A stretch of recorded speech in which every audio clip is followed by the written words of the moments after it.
오늘은 일어나라 빛을 발하라 라는 제목으로 함께 은혜를 나누고자 합니다. 오늘 본문의 시대적인 배경은 사사시대입니다. 성경학자들은 이 사사시대를 가리켜서 영적인 암흑기라고 부르고 있습니다. 왜냐하면 그 시대에는 하나님의 백성이라고 하는 사람들이 바로 하나님의 말씀대로 살지 않았기 때문입니다. 성경을 보면 하나님의 말씀과 또 그 말씀으로 거듭난 사람들을 가리켜서 빛이라 라고 부르고 있습니다. 그래서 시편 기자는 주의 말씀은 내 발의 등이요 내 길의 빛이니이다 라고 고백하고 있습니다.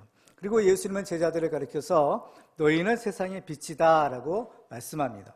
그리고 너희 빛이 사람 앞에 비치게 하여 그들로 너희의 착한 행실을 보고 하늘에 계신 너희 아버지께 영광을 돌리게 하라 라고 말씀하셨습니다.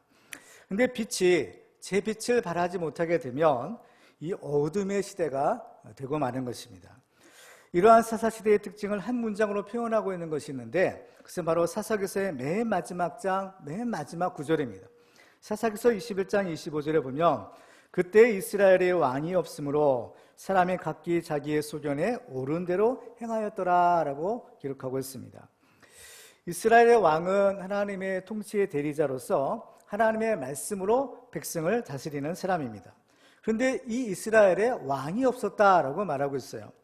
그래서 사람이 자기의 소견에 옳은 대로 행했다라고 말합니다. 그런데 엄밀히 말하면 이스라엘에 왕이 없는 것은 아니었습니다. 이스라엘에는 세상 나라의 왕은 없었지만 하나님이 세우신 통치자는 있었던 것입니다. 그 통치자는 하나님의 말씀으로 백성을 다스리는 사사들이었습니다. 그런데 이스라엘 사람들은 하나님의 말씀의 통치를 거부하고 자기 소견에 옳은 대로 살았던 것입니다. 그 결과 이스라엘은 마치 왕이 없는 것처럼 무정부 상태의 혼란과 끔찍한 죄악이 난무했던 것입니다. 그런데 이스라엘이 이렇게 영적인 암흑기에 빠져들게 된 그 원인 가운데 하나는 바로 영적인 지도자들의 책임이 컸습니다. 오늘 본문을 보면 하나님께서 엘리 집안에 대하여 무서운 심판을 경고하고 있는 것을 보게 됩니다. 그 심판이 얼마나 무서운지 그것을 듣는 자마다 두 귀가 울리리라 라고 말씀하셨습니다. 충격적인 내용이라는 거죠.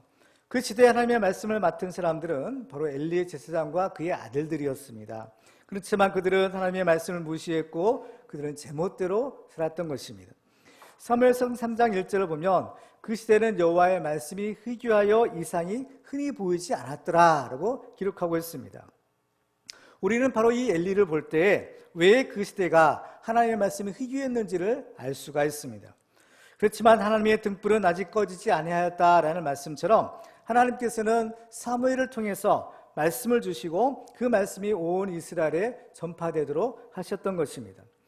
오늘날 우리가 살고 있는 시대를 보면 그 옛날 사사시대와 별로 다를 것이 없다라는 생각이 듭니다. 우리나라의 전국에 많은 교회들이 세워졌고 많은 목회자와 또 많은 성도님들이 생겼습니다. 그렇지만 정말로 하나님의 말씀대로 살고자 하는 성도들은 점점 희귀해져만 가는 이 시대를 우리가 살고 있는 것입니다. 그러면 누가 이 영적인 암흑기를 깨트리고 밝은 빛을 비출 수가 있을까요? 이사야서 60장 1절에 보면 하나님께서 이렇게 말씀합니다. 일어나라 빛을 발하라 이는 내 빛이 이르렀고 여호와의 영광이 내 위에 임하였음이니라. 우리 자신은 빛이 아닙니다. 그렇지만 하나님께서 우리에게 주시는 진리의 말씀을 받을 때 우리는 그 진리의 빛, 말씀의 빛을 발휘할 수가 있습니다. 그래서 오늘 본문을 보면 하나님께서 사무엘을 부르셨을 때 사무엘은 주여 말씀하옵소서 주의 종이 듣겠나이다 라고 대답을 했습니다.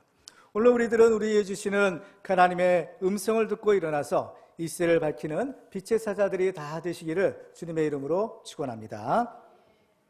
그러면 우리가 어떻게 바로 사무엘처럼 이 빛의 사명을 감당할 수 있을까요? 오늘 본문을 통해서 우리들은 세 가지 방법을 살펴보고 함께 은혜를 나누고자 합니다. 첫 번째로 우리가 빛의 사명을 감당하기 위해서는 하나님의 말씀을 들어야 합니다. 오늘 본문을 보면 하나님이 사무엘을 찾아오셔서 그를 부르셨습니다. 그런데 사무엘은 처음에는 그것이 하나님의 음성인지 하나님이 자기를 부르시는 것인지를 알지 못했던 것을 보게 됩니다. 그래서 하나님이 부르셨음에도 불구하고 엘리사장이 자기를 부른 줄 알고 엘리사장에게로 달려갔던 것입니다.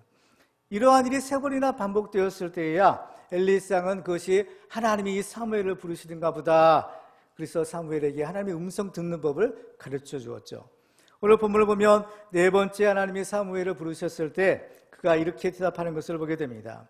오늘 보면 3장 10절 말씀을 보면 여호와께서 임하여 서서 전과 같이 사무엘아 사무엘아 부르시는지라 사무엘이 이르되 말씀하옵소서 주의 종이 듣겠나이다 하니, 사무엘의 경우처럼 하나님께서 우리를 부르셔도 때로는 우리가 그것을 깨닫지 못할 때가 있습니다. 하나님이 우리를 부르셨다는 것은 너무나 귀한 것이지만 우리가 그 음성을 또 그 말씀을 깨닫지 못한다면 그것이 우리에게는 별 유익이 될 수가 없는 것입니다. 그렇기 때문에 중요한 것은 우리가 하나님의 말씀을 들을 때 하나님의 말씀을 듣고 깨닫는 것입니다. 성경을 보면 예수님께서 중요한 말씀을 하실 때 들을 귀 있는 자는 들으라 라고 하시는 것을 보게 됩니다. 여기서 들을 귀라는 것은 하나님의 말씀을 깨달을 수 있는 귀입니다. 이것이 바로 영적인 귀가 열리는 것이죠. 영적인 귀가 열려야 하나님의 말씀을 깨달을 수 있는 것입니다.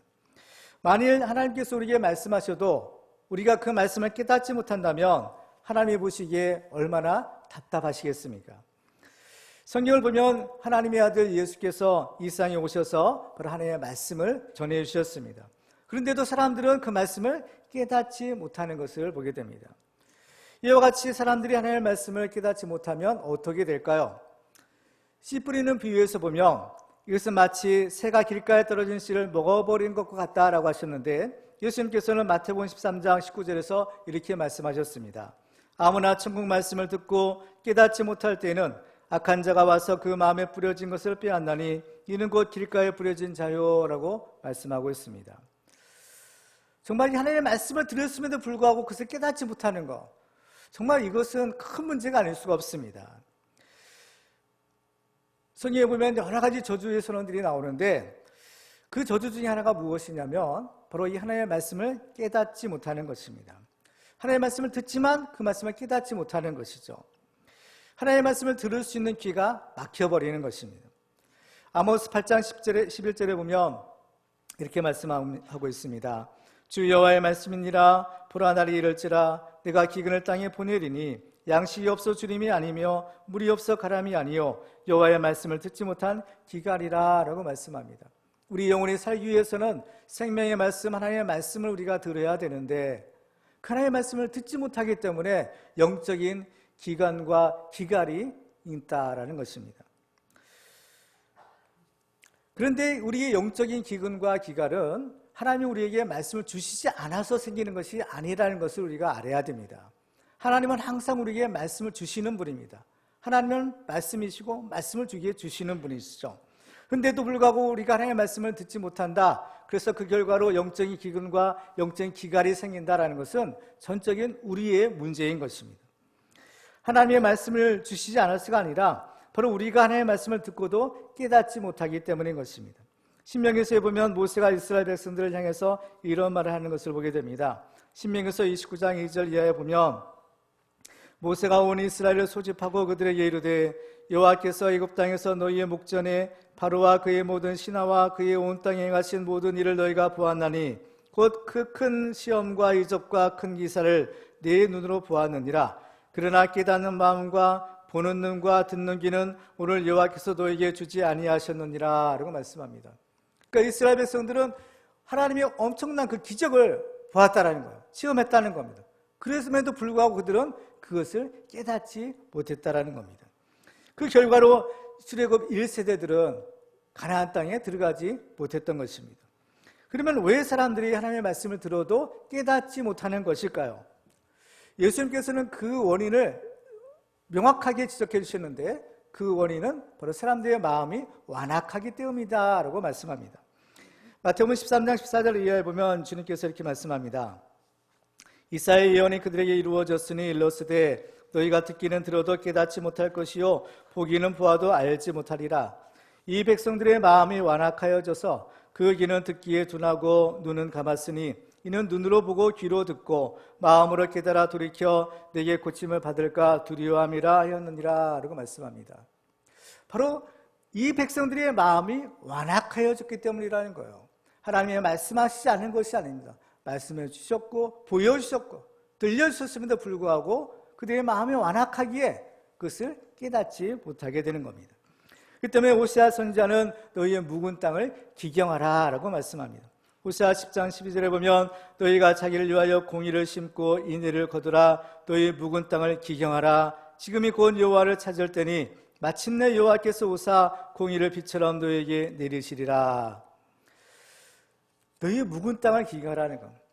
묵은 땅은 딱딱해진 땅인 겁니다. 그렇지만 그 땅을 씨를 뿌리고 농사를 짓기 위해서는 바로 그 땅을 기경하는 것이죠. 갈아엎는 겁니다. 회개하라는 거예요. 그렇죠? 그 마음을, 완고해진 마음, 그 강팍해진 마음을 회개해서, 살짝 회개해서 옥토로 만들어야 된다는 거예요. 그래야만 하나님 주신 그 말씀이 그 심령 깊은 곳에 뿌리 내려서 말씀이 자라나 30배, 60배, 100세, 100배 결실을 맺을 수 있다는 것입니다.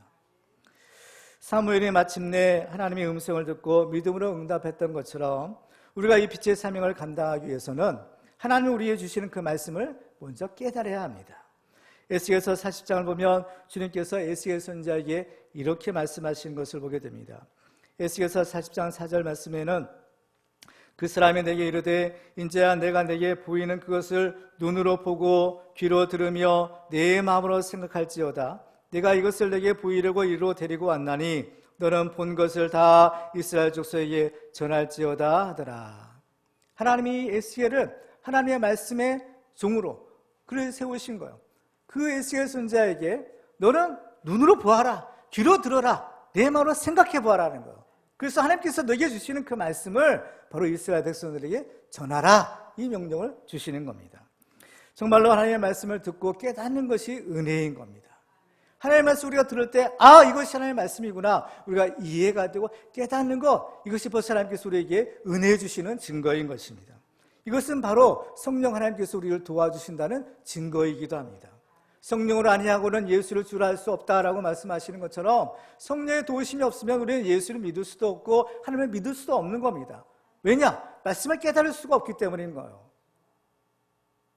그렇기 때문에 우리들은 이 성령의 충만함을 받아야 되는 것입니다. 그래서 하나님께서는 이 성령을 통해서 우리가 하나님의 말씀을 깨달을 수 있는 지혜와 명철을 주시고 하나님의 뜻을 분별할 수 있도록 도와주시는 겁니다.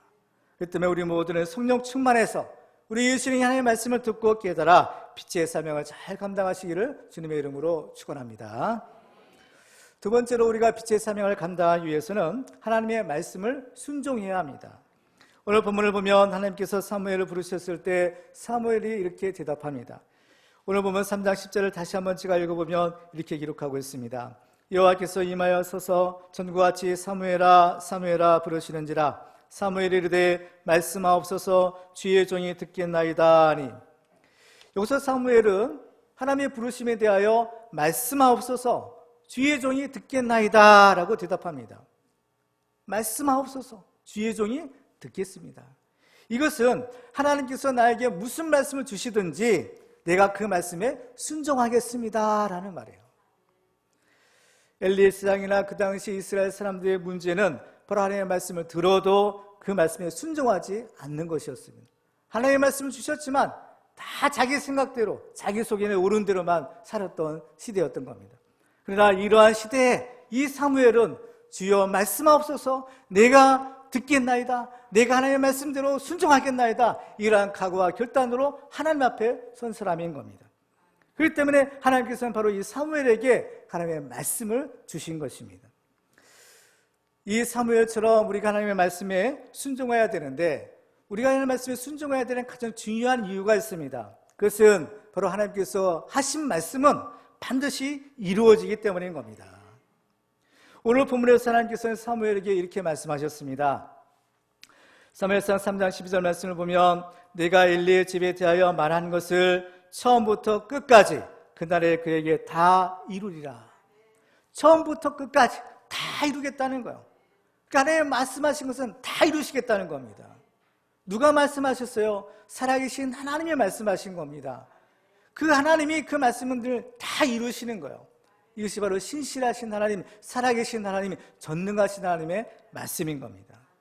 예수님도 이렇게 말씀하셨죠. 마태복음 5장 17절 이하에 보면 내가 율법이나 선지자를 폐하러 온 줄로 생각하지 말라. 폐하러 오는 것이 아니요 완전하게 하려 함이라.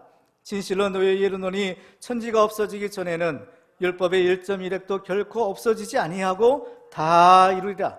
그러므로 누구든지 계명 중에 지극히 작은 것 하나라도 버리고 또 그같이 사람을 가르치는 자는 천국에서 지극히 작다 일컬음을 받을 것이요 누구든지 이를 행하며 가르치는 자는 천국에서 크다 일컬음을 받으리라. 아멘. 다 이루시겠다는 겁니다. 하나님의 말씀이에요. 하나님의 약속인 겁니다. 지금부터 예전부터 지금까지 하나님의 말씀은 모두 다 이루어졌고 또 우리는 앞으로도 하나님께서 그 모든 말씀을 이루실 것을 우리는 믿을 수가 있는 것입니다. 그렇습니다. 하나님의 말씀대로 사는 것이 형통의 비결인 거예요. 하나님께서 여호수아에게 형통의 비결을 이렇게 가르쳐 주셨죠. 여호수아 1장 7절에 보면 오직 강하고 극히 담대하여 나의 종 모세가 내게 명령한 그 율법을 다 지켜 행하고 우로나 좌로나 치우치지 말라. 그러면 어디로 가든지 형통하리니 이 율법책을 네 입에서 떠나지 말게 하며 주야로 그것을 묵상하여 그 안에 기록된 대로 다 지켜 행하라. 그리하면 내 길이 평탄하게 될 것이며 내가 형통하리라. 아멘. 여기서 우리가 주목해야 될 말씀은 우로나 좌로나 치우치지 말고라는 것입니다. 우로나 좌로나 치우치지 말고 하나님의 말씀에 더하거나 빼지 말고 그 말씀대로 살라는 겁니다. 하나님의 말씀을 들었으면 그 말씀을 듣고 흘려보내는 것이 아니라 반드시 그 말씀에 믿음으로 순종해야 하는 것입니다. 오늘 본문에서도 엘리는 사무엘에게 하나님의 말씀하신 것을 나에게 알려달라라고 말합니다. 사무엘이 주저하니까 협박하면서까지 아주 집요하게 하나님이 뭐라고 말씀하셨는지를 알려고 했습니다. 이렇게 하나님의 말씀을 알고자 하는 것은 참 좋은 일인 것이죠. 하지만 그 아는 것에 그쳐서는 안 되는 겁니다. 알았으면 그 말씀에 순종하는 것이 더 중요합니다. 하나님의 말씀은 사람들이 그저 알고 싶은 호기심의 대상이 아니라 반드시 순종해야 되는 생명의 말씀인 겁니다. 오늘 본문을 보면 엘리가 사무엘로부터 하나님의 말씀을 들었습니다. 근데 들었음에도 불구하고 엘리가 그 하나님의 말씀에 순종했다라는 말을 찾아볼 수가 없어요. 오늘 보면 18절 말씀을 보면 사무엘이 그것을 그에게 자세히 말하고 조금도 숨기지 아니하니 그가 이르되 이는 여호와의 신이 선하신 대로 하실 것이니라 하니라. 이 말만 보면 엘리의 믿음이 아주 좋은 것처럼 보일 수가 있습니다. 그렇지만은 그 말을 가만히 들여다보면요, 그 정반대인 것을 보게 됩니다. 사실 하나님께서는 이 엘리에게 이미 2차례나 명시적으로 하나님의 심판을 경고해 주셨습니다. 앞부분에서도 하나님의 사람이 와서 엘리에게 심판을 경고하고 갔죠. 하나님께서 이러한 무서운 심판을 경고하신 것, 미리 알게 하신 거예요. 왜 그랬을까요? 하나님이 엘리를 사랑하시기 때문인 겁니다. 엘리가 비록 죄가 있고 정말 이것은 속죄함을 받을 수 없을 정도로 중한 죄를 지었지만 하나님께서 엘리에게 회개의 기회를 주시는 겁니다. 이제라도 늦지 않았다. 이제라도 회개하고 돌이키라. 하나님께서 이 뜻을 바로 엘리에게 주신 겁니다. 그렇지만 엘리는 어떠했나요? 하나님의 말씀을 들었지만 아무 반응이 없는 겁니다. 회개하지 않았다는 겁니다. 엘리가 한 말은 하나님이시니까 어디 좋을 대로 한번 해보십시오. 전능하신 하나님이라고 하시니까 하나님이 원대로 하실 것 아닙니까? 어디 하나님이 원하신 대로 해보실 테로만 해보십시오 라는 뜻이 여기에 있는 겁니다. 참 망령된 말이 아닐 수가 없는 것입니다. 하나님에 대한 정면 도전인 것입니다. 이 하나님의 경고가 즉각적으로 이루어지지 않는다 하더라도 하나님의 말씀은 이루어지는 겁니다. 이 경고를 들은 후에 한 10년 정도의 세월이 흐른 뒤에 이 말씀이 이루어진 거예요. 그때 우리는 하나님의 말씀이 지금 당장 이루어지지 않는다고 해서 그 말씀이 안심이다 이렇게 해서는 안 되는 겁니다. 성경에 보면 축복과 저주의 선이 나오는 것을 보게 됩니다. 근데 하나님께서 우리에게 진짜 원하시는 것이 있다면 우리를 사랑하셔서 우리가 살고 하나님 주시는 복을 받으라는 것입니다. 그래서 우리 앞에는 축복의 길과 저주의 길, 또 생명의 길과 사망의 길이 놓여 있는데 우리로 하여금 축복과 생명의 길을 택하라라고 하시는 거예요. 근데 어떤 사람은 이 축복과 생명의 길 대신에 오히려 저주와 사망의 길을 가는 사람이 간혹 있는 것을 보게 됩니다. 그렇지만 어떤 선택을 하든 그 결과에 대한 책임은 본인이 스스로 지는 것입니다. 근데 우리가 이 축복의 길을 선택하게 되면 우리만 축복을 받는 것이 아니라 우리의 후손들에게도 그 축복을 물려줄 수 있는 것입니다. 이것이 하나님이 약속하신 천대 이루는 축복인 것입니다. 예를 들어 아브라함의 경우도 보면 아브라함이 하나님을 잘 경외했더니 하나님께서 그 복을 주시되 그 후손들에까지 복을 주시는 거예요. 하나님께서 이삭과 야곱을 복 주실 때 보세요. 아브라함 때문에, 아브라함이 주신 약속 때문에 너에게 복을 준다고 하지 않겠습니까? 그렇습니다. 그 때문에 우리들은 우리 자신만 생각하는 것이 아니라 우리의 다음 세대들, 우리 후손들을 생각해야 됩니다. 그런데 어떤 이기적인 사람들은 나만 아니면 된다라고 생각하는 경우가 있어요. 오늘 본문의 엘리도 어떻게 보면 이런 종류의 사람이 아닐 수가 없는 것입니다. 엘리는 사실은 장수한 사람이죠. 거의 100세가 될 때까지 살았던 사람입니다. 그야말로 어떻게 보면 살 만큼 산 사람이었어요. 그런데 이 엘리 말을 가만히 들여다보면 자기의 당대만 괜찮으면 아무 상관이 없다라는 그런 식의 말을 하는 것을 볼 수가 있는 것입니다. 성경을 보면 이런 사람이 또 있었던 것을 볼 수가 있어요. 그 사람은 바로 우리가 잘 아는 히스기야 왕인 것입니다. 히스기야는 죽을 병에 걸렸다가 하나님께 기도해서 병도 낫고 15년이라는 수명을 연장받은 사람이었습니다. 히스기야가 눈물의 기도로 죽을 병에서 살아난 것은 정말 놀라운 기적이 아닐 수가 없습니다. 꼭 죽어야 될 사람인데, 너는 죽는다고 했는데 하나님이 살려주신 거예요. 하나님이 고쳐주신 겁니다. 15년이나 더 살게 해주신 거예요. 얼마나 놀라운 축복이 아닐 수가 없는 것입니다. 그런데 히스기야는 이 15년을 살면서 하나님께 영광을 돌리거나 선한 일을 한 것이 없어요. 오히려 그 정반대의 망령된 일만 했던 것을 보게 됩니다. 그가 이 병에 걸렸을 때는 아들이 없었던 시대입니다. 그런데 병이 낫고 15년을 더 살면서 아들을 낳았는데 그 아들이 누구냐면 므낫세라는 아들이에요. 므낫세는 남왕국 유다의 역대 임금들 가운데 가장 악한 임금들 가운데 하나입니다. 그래서 우상을 섬기는데 열심을 냈고 바로 유다의 멸망을 초래한 그러한 앞당긴 왕이었던 것입니다.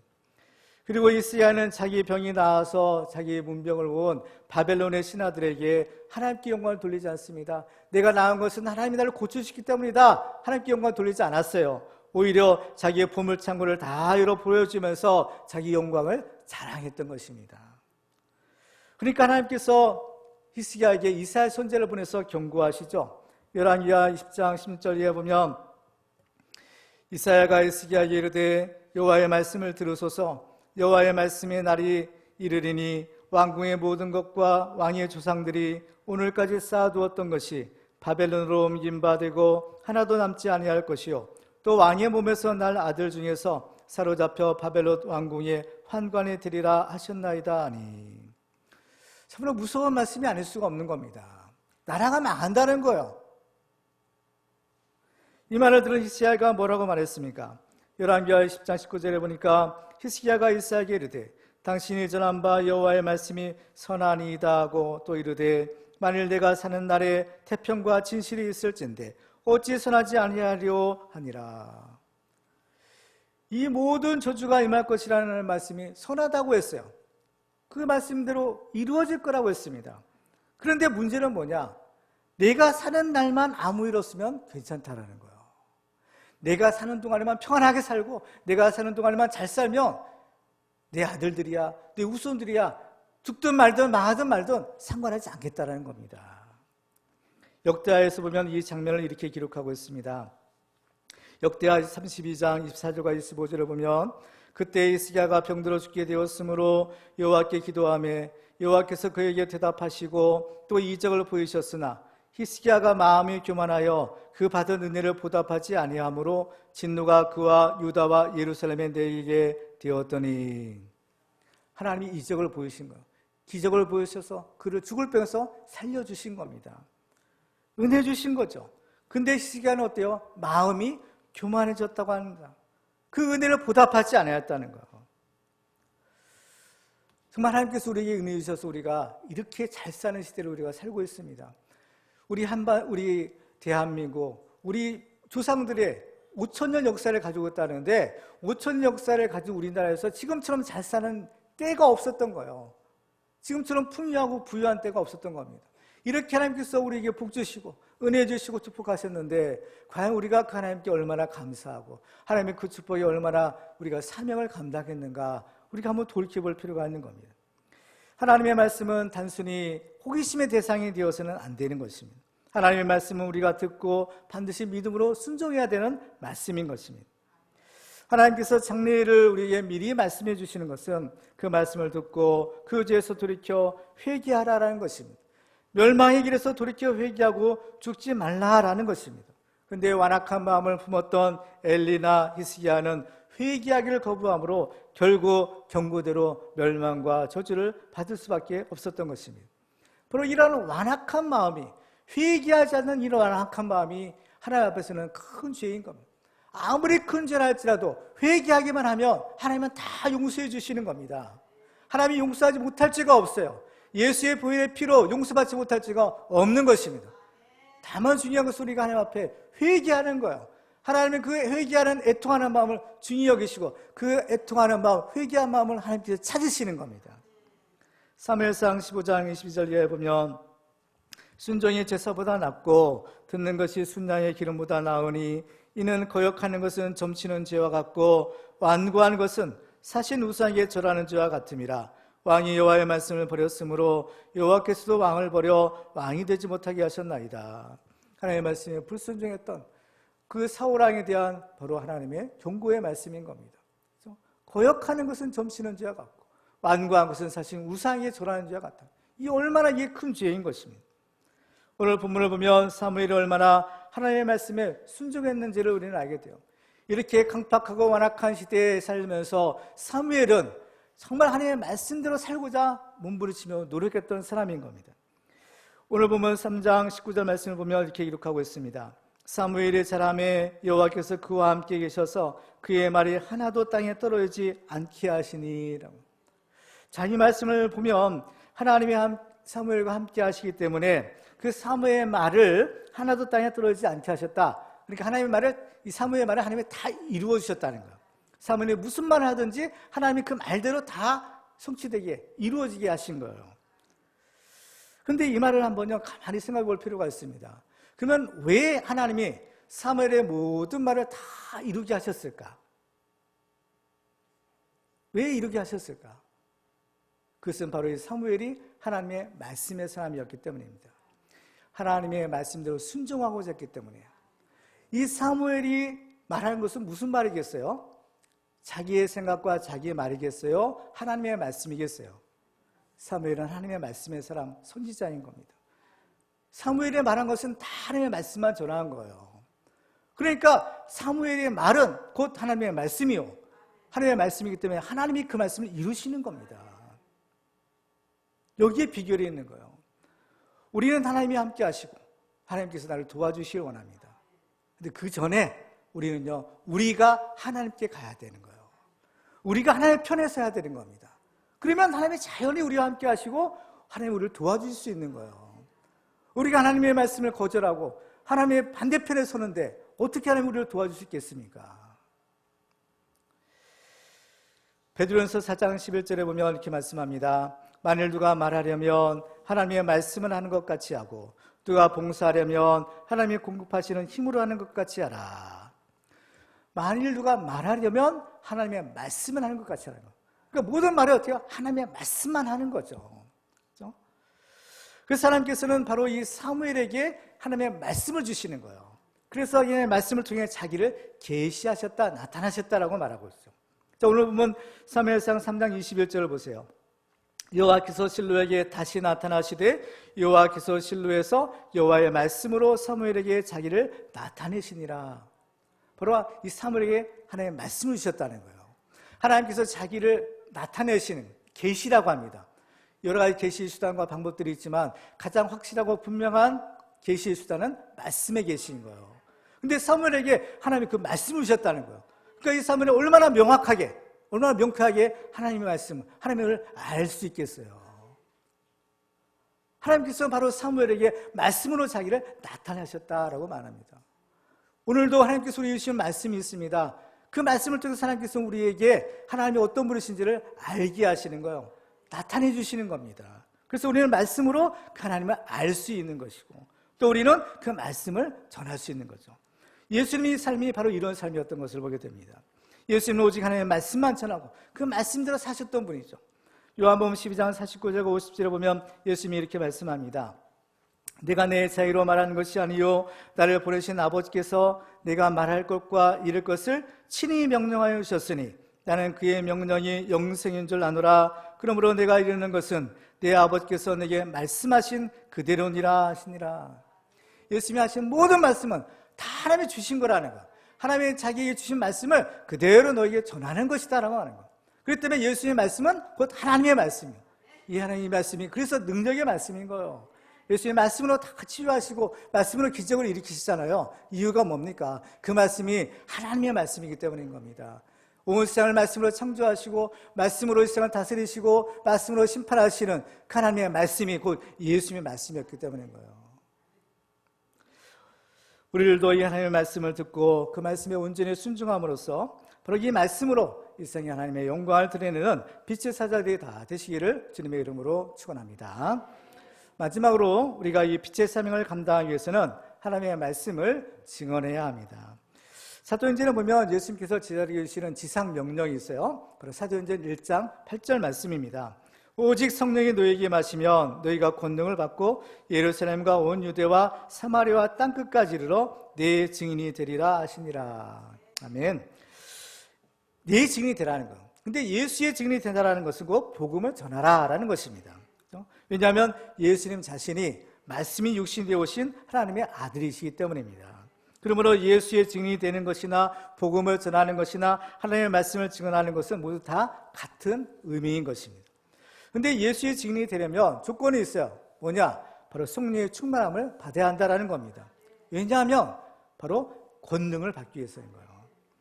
사도행전에 보면 제자들의 복음을 전할 때 그 복음을 듣고 순전하게 예수를 믿고 구원받는 사람들도 있었지만 그와 정반대로 오히려 복음을 듣기를 싫어하고 심지어는 복음을 전하는 제자들을 핍박하고 죽이는 사람들이 있었던 것을 알 수가 있습니다. 왜냐하면 그 사람들은 마귀에 속해서 마귀를 하기 때문이다 라고 말씀합니다. 그렇기 때문에 이 마귀가 싫어하는 것이 있어요. 뭐냐? 복음을 전하는 것을 싫어하는 겁니다. 왜? 이 복음은 모두 믿는 자에게 구원을 주시는 하나님의 능력이 되기 때문인 거죠. 마귀는 어떻게든지 한 사람이라도 더 지옥불에 끌고 가려고 하는데 이 복음은 사람을 살리는 하나님의 구원의 능력인 거예요. 그래서 이 복음을 싫어하고 복음을 전하는 사람들을 미워하는 것입니다. 우리가 하나님의 말씀을 전할 때는 이런 사람들의 박해와 반대를 각오해야 되는 거예요. 그렇기 때문에 어때요? 이 권능을 받아야 되는 겁니다. 그래서 성령 충만을 받아야 되는 거예요. 오늘 본문에서 보면 사무엘이 엘리야십에 대한 하나님의 무서운 경고의 말씀을 들었습니다. 그렇지만 그 말씀을 전하는 것을 두려워했다라고 했어요. 오늘 본 15절에 보니까 사무엘이 아침까지 누웠다가 여호와의 집의 문을 열었으나 그 이상을 엘리에게 알게 하기를 두려워하더니. 왜 두려워했을까요? 자기가 하나님께 받은 말씀이 너무나 그야말로 두려운 말씀이에요. 왜? 엘리의 집에 대한 무서운 심판의 경고였기 때문인 겁니다. 하나님의 말씀은 그 말씀을 듣고 순종하는 사람에게는 축복과 생명의 말씀이지만 그 말씀을 듣고 순종하지 않는 자들에게는 무서운 심판의 말씀이 되는 것입니다. 그러니까 하나님의 말씀은 양날이 있는 거예요. 순종하는 자들은 축복과 생명이요, 불순종하게 되는 저주와 심판의 말씀인 겁니다. 그러니까 엘리가 하나님의 말씀을 들었을 때 그 말씀을 기뻐하지 않을 것을 사무엘은 알았던 것입니다. 그렇지만 사무엘은 어떤 사람입니까? 사무엘은 하나님의 선지자로 부름받은 사람, 하나님의 말씀의 사람인 겁니다. 하나님의 말씀의 종은 하나님께 받은 말씀을 있는 그대로 전해야 되는 사명이 있는 것입니다. 사람들이 그 말씀을 좋아하든 싫어하든 그 말씀을 기뻐하든 아니면 그 말씀을 전하는 사람을 미워하든 하나님이 주신 말씀은 받은 그대로 전해야 되는 겁니다. 오늘 말씀을 보면 엘리사가 사무엘을 불러서 이렇게 말합니다. 사무엘상 3장 16절과 17절을 보니까 엘리가 사무엘을 불러 이르되 네 아들 사무엘아 하니 그가 대답하되 내가 여기 있나이다 하니 그가 이르되 네게 무엇을 말씀하셨느냐? 청하노니 내게 숨기지 말라. 내게 말씀하신 모든 것을 하나라도 숨기면 하나님이 내게 벌을 내리시고 또 내리시기를 원하노라 하는지라. 물론 이것은 사무엘을 협박하는 말이지만 사실 사무엘은 하나님의 말씀 받은 사람이기 때문에 말씀을 전해야 되는 건 사실인 겁니다. 이 하나님의 말씀에 자기 생각으로 무엇을 더하거나 빼서는 안 되는 거예요. 말씀 받은 대로 들은 대로 그대로 전하는 것이죠. 신명기 18장 20절에 보면 이렇게 말씀합니다. 만일 어떤 선지자가 내가 전하라고 명령하지 아니한 말을 제 마음대로 내 이름으로 전하든지 다른 신들의 이름으로 말하면 그 선지자는 죽임을 당하리라 하셨느니라. 이 선지자의 삶이 이렇게 중한 만큼 또 그 책임도 막중하다는 것을 알아야 되는 겁니다. 그러니까 그 위험이 뭐냐? 거짓 선지자들의 위험인 겁니다. 하나님의 이름으로 말하는 거예요. 그런데 어떻게 해요? 하나님의 말씀이 아니죠? 하나님의 말씀인 것처럼 보이지만 살짝 더하거나 빼는 거예요. 자기 생각을 더하거나 자기 생각대로 뭘 빼거나, 이게 뭡니까? 이단의 위험인 겁니다. 이단들이 하는 짓인 거죠. 요한계시록에 보면 하나님의 말씀에 무엇을 더하거나 빼지 말라라고 경고하십니다. 요한계시록 22장 18절과 19절에 보면 내가 이 두루마리의 예언의 말씀을 듣는 모든 사람에게 증언하노니 만일 누구든지 이것들 외에 더하면 하나님이 이 두루마리에 기록된 재앙들을 그에게 더하실 것이요 만일 누구든지 두루마리 예언의 말씀에서 제하여 버리면 하나님이 이 두루마리에 기록된 생명나무와 및 거룩한 성의 참여함을 제하여 버리시리라. 그러니까 이단들이 천국에 갈까요? 못 갈까요? 당연히 못 가는 겁니다. 하나님, 이 사무엘은 어때요? 하나님의 말씀을 그대로 전하는 사람이에요. 오늘 본 18절에 보니까 사무엘이 그것을 그에게 자세히 말하고 조금도 숨기지 아니하였다라고 기록하고 있습니다. 하나님의 말씀을 듣고 순종하느냐 그렇지 않느냐라는 것은 하나님의 말씀을 들은 사람의 책임이지 말씀을 전하는 사람의 책임은 아니라는 것을 알아야 됩니다. 그래서 하나님의 말씀을 맡은 사람은 그 말씀을 전하기만 하면 자기 사명을 다하는 것입니다. 에스겔서 3장 10절과 11절을 보면 이렇게 말씀합니다. 또 내게 이르시되 인자야 내가 내게 이르는 모든 말을 너는 마음으로 받으며 귀로 듣고 사로잡힌 내 민족에게로 가서 그들이 듣든지 아니 듣든지 그들에게 구하여 이르기를 주 여호와의 말씀이 이러하시다라 라고 말씀합니다. 그들이 어때요? 듣든지 아니 듣든지 하나님 주신 말씀을 넌 전하라는 거야. 전하면 된다는 거예요. 그렇죠? 하나님은 에스겔 선지자를 이스라엘 족속의 파수꾼으로 삼으셨다라고 하셨어요. 에스겔 33장 7절 이하에 보면 이렇게 말씀합니다. 인자야 내가 너를 이스라엘 족속의 파수꾼으로 삼음이 이와 같으니라. 그런즉 너는 내 입의 말을 듣고 나를 대신하여 그들에게 경고할지어다. 가령 내가 악인에게 이르기를 악인아 너는 반드시 죽으리라 하였다 하자. 내가 그 악인에게 말로 경고하여 그의 길에서 떠나게 하지 아니하면 그 악인은 자기 죄악으로 말미암아 죽으려니와 내가 그의 피를 내 손에서 찾으리라. 그러나 너는 악인에게 경고하여 돌이켜 그의 길에서 떠나라고 하되 그가 돌이켜 그의 길에서 떠나지 아니하면 그는 자기 죄악으로 말미암아 죽으려니와 너는 내 생명을 보존하리라. 너는 나를 대신하여 그들에게 경고하라는 거예요. 에스겔이 말한 것은 심판의 말씀입니다. 아무도 듣고 싶지 않은 말씀. 그러나 그것은 하나님의 말씀이라는 겁니다. 나를 대신해 내가 좀 전해라는 거예요. 전하고 그래서 자연히 듣고 회개하면 그들이 살 것이라는 거예요. 그런데 그들이 전하지도 않으면 어떻게 회개하겠느냐는 거예요. 그들은 죄 가운데 죽으려니와 그들의 핏값을 너한테 찾을 거라는 거예요. 그러나 내가 말씀대로 순종하여 전하면 너는 책임이 없다는 거예요. 그들이 살든지 죽든지 그건 다 자기들이 책임이라 말씀하시는 겁니다. 그렇기 때문에 우리들은 하나님의 말씀을 맡은 자로서 두려워하지 말고 담대하게 하나님의 말씀을 전해야 하는 것입니다. 사도들이 복음을 전할 때 이를 미워한 유대인들이 사도들을 옥에 가두고 매로 치고 협박합니다. 도무지 예수 이름으로 말하지도 말고 가르치지도 말라라고 위협하죠. 그때 사도들은 이렇게 대답합니다.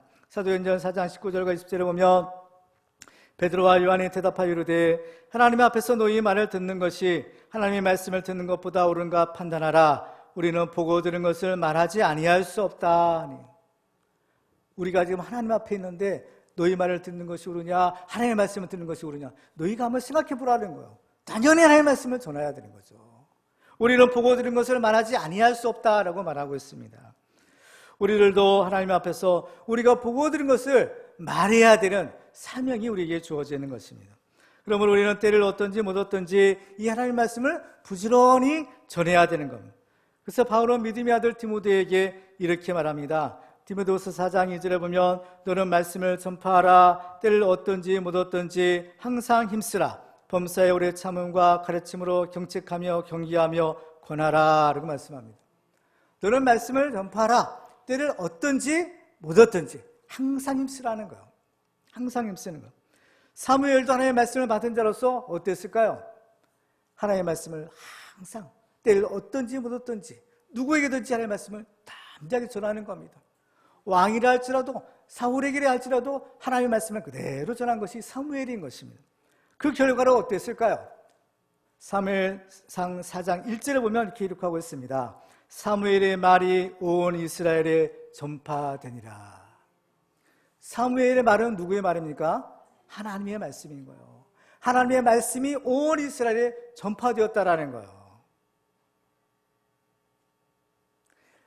하나님의 말씀이 희귀한 시대, 그래서 이상이 이제 보이지 않았던 그러한 시대, 그 말씀이 기갈과 말씀의 갈증, 어둠의 시대에 바로 하나님께서 사무엘을 통해서 말씀으로 자기를 계시하시고 나타내시고 사무엘은 그 말씀을 전함으로 사무엘의 온 말이 온 이스라엘 전파되고 하나님의 말씀이 온 이스라엘 전파되는 말씀의 빛이 다시 비추어드는 그러한 하나님의 이러한 놀라운 이 말씀의 광명의 시대가 열리게 되었던 것입니다. 하나님의 말씀이 없어 줄이고 목마른 이 시대에 우리들도 하나님의 말씀의 증인이 되어 이 시대를 살리는 빛의 사자들이 다 되시기를 주님의 이름으로 축원합니다. 이제 말씀을 맺겠습니다. 모세가 이스라엘 백성들에게 유언 같은 말을 남겼습니다. 신명기 18장 15절에 보면 네 하나님 여호와께서 너희 가운데 네 형제 중에서 너를 위하여 나와 같은 선지자 하나를 일으키시리니 너희는 그의 말을 들을지어다 라고 말합니다. 나와 같은 선지자 하나, 이분이 누굽니까? 예수님이신 거예요. 예수님은 예수 그리스도죠. 그리스도라는 것은 기름 부음 받은 자라는 것인데 바로 기름 부음 받은 왕, 선지자, 제사장입니다. 예수님은 만왕의 왕이시고 또 하나님의 말씀이 육신이 되어 오신 또 하나님의 말씀을 전하신 참된 선지자요 또 우리의 죄를 대속하시는 대제사장이신 겁니다. 그렇죠? 우리는 그 예수의 말씀에 순종해야 된다는 거예요. 그리고 우리는 그 말씀에 어때요? 이게 주님부터 말씀 받은 자인 거예요. 예수님께서는 어때요? 제자들에게 말씀을 주시죠. 너희는 내 증인이 되라. 복음을 전파하라. 하나님의 말씀을 증거하라. 말씀을 주시는 거예요. 그 주님의 말씀을 제자들에게 위탁하시는 겁니다. 제자들은 그 말씀을 받아서 이제 세상에 나가서 하나님의 말씀을 전하는 사람이 된 거예요. 우리가 바로 그 전하는 말씀을 듣고 믿고 구원받은 하나님의 종이 된 자녀들이 된 겁니다. 이제 우리들은 구원받을 뿐만 아니라 예수님께 그 제자들을 내 증인이 되라라고 주님께서 위탁하신 것처럼 우리들도 하나님께서 주신 그 말씀을 우리가 전하라. 그 말씀을 받은 하나님의 말씀의 사역자들로 하나님의 이 시대의 말씀의 선지자로 우리를 다 세워주시는 겁니다.